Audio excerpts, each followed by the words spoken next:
Hi guys, it's Miss Ellis. This week at Smith Elementary we are learning about bullying awareness. And so today I've chosen a book for you about bullying. It's called The Bully Blockers Club. And this is a story about a little raccoon who goes to school for her first day at a new school, and she meets a bully. And she's not the only one that gets bullied, and so they decide to do something about it. We'll see what happens. The story is written by Teresa Bateman and illustrated by Urbanovic. The Bully Blockers Club. On Monday, Lottie waved to her mother and skipped to school. She had a new backpack, new shoes, and a new teacher. It was going to be a great year. But when she sat down at her new desk, someone behind her said, "Yuck! What's that smell?" "What smell?" Lottie asked. "I'm Grant Grizzly, and I say there's a smell, and it's coming from around you." Lottie peered inside her desk and sniffed. Grant Grizzly looked at her, held his nose, and laughed. Lottie shrank down in her seat. "Maybe I do smell," she thought. Her stomach hurt and her smile slipped.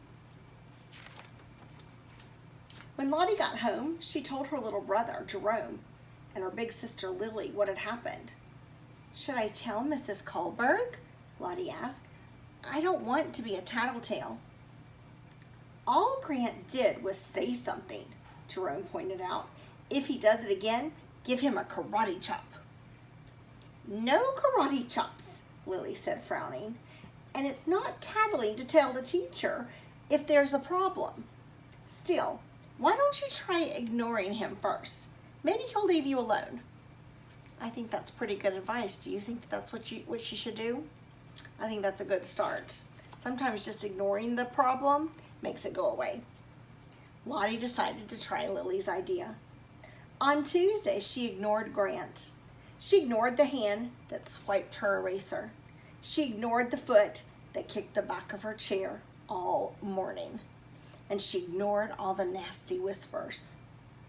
Did ignoring him make him stop? Grant never did anything while the teacher was looking, but he didn't leave Lottie alone. If anything, it got worse. "She's so stupid, she doesn't even know when someone's talking to her," he told his friends in the hall. And then he yelled, "Hey, stupid!" right in Lottie's face. Lottie's stomach hurt. Her eyes prickled, and she skipped morning recess and went to the nurse's office. But when the nurse asked her what was wrong, Lottie couldn't say anything. Later, she told Lily and Jerome what had happened. "Smack him in the nose," Jerome insisted. "No nose smacking," Lily said. "I think you should tell the teacher." Lottie shook her head. "What if she thinks I'm a tattletale?" Lily sighed. "Well then, why don't you try to be his friends? Sometimes kids act that way because they don't have any friends." That's a good advice, don't you think? Let's try that. Or you can make a joke out of it, Jerome suggested.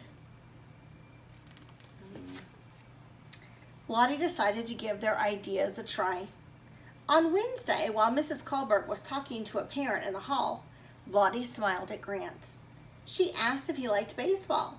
She offered to lend him a pencil when he didn't have one. "I'm allergic to ugly," Grant said. "And you're giving me a rash." Lottie tried to laugh. That's funny," she said. "I'd rather be funny than funny looking, stinko," Grant replied, and then he knocked all the books off her desk as he went past.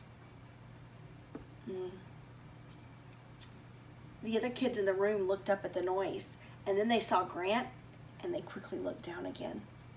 Lottie's stomach hurt, her eyes prickled, and her shoulders drooped.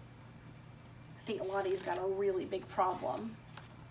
What do you think she should do now? That night, Lolly picked at her dinner. "What's wrong?" her father asked. "You're awfully quiet," her mother said.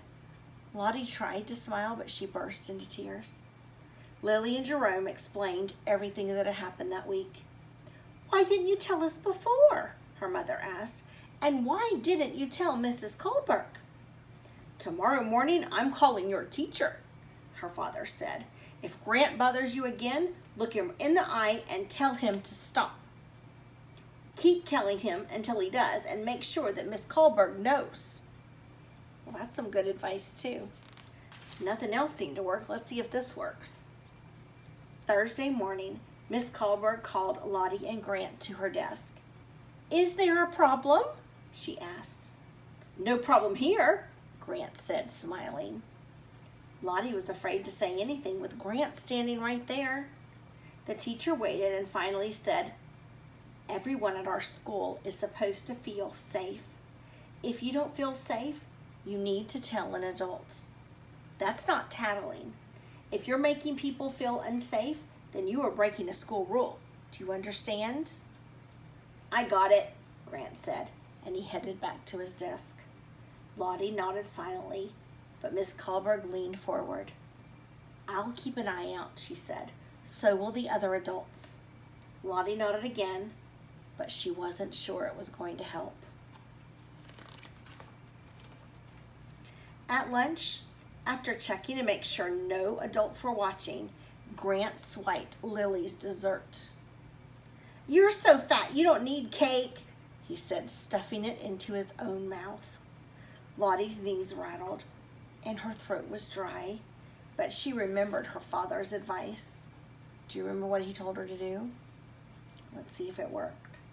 She looked into Grant's face and said, I don't like what you're doing. Leave me alone. Grant laughed and grabbed her sandwich and her grapes. How are you going to stop me? He asked, and then he walked away. Lottie wasn't hungry anymore anyway. When she told her family what Grant had done, they were really upset. You're not fat, her mother said. You sort of look okay, Jerome added. I mean, for a girl. I'll leave your teacher a message again tonight, her father said, and I'll stop by and see her tomorrow after school. Did you tell her about this? Jerome rolled his eyes. What are teachers going to do? He asked. They can't follow her around all day. Lottie thought about what Jerome had said. It was true that Grant usually left her alone when grown-ups were watching, but grown-ups weren't always around. Who was? Who was always around? Suddenly, she smiled.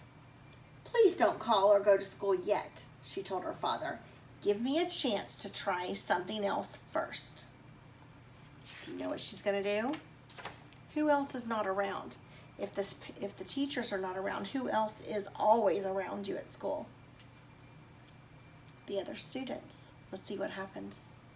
Friday morning, Lottie watched Grant push Laurie down. She watched him swipe Barney's homework. She watched him cut in line and knock Ben's books out of his hands. She noticed Grant only acted that way when the grown-ups weren't looking. After lunch, Lottie found Laurie, Barney, and Ben. I saw what Grant did to you today, and I have an idea, she said. Let's form a club. And she explained her plan. That afternoon, when Grant grabbed Lottie's crayons, Barney said, Hey, what are you doing? Yeah, said Laurie, those aren't yours. By now, everyone, including Miss Kohlberg, was watching. Grant turned red and handed the crayons back. I think it might be working. At afternoon recess, Grant grabbed Barney's soccer ball. Ben and Lottie and Laurie were there.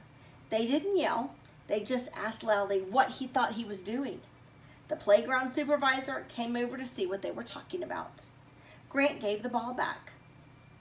What business of yours? He asked the friends. It's club business, they replied.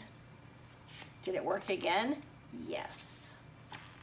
On Monday morning, school began a little differently. Miss Kohlberg told the class they were skipping math that day.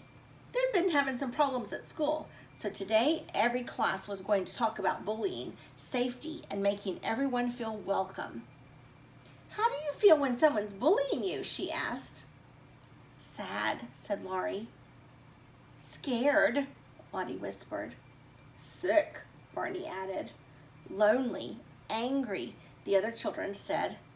Grant was silent. And on the board it says, friends are welcoming, they share, they're being kind, and they let others play.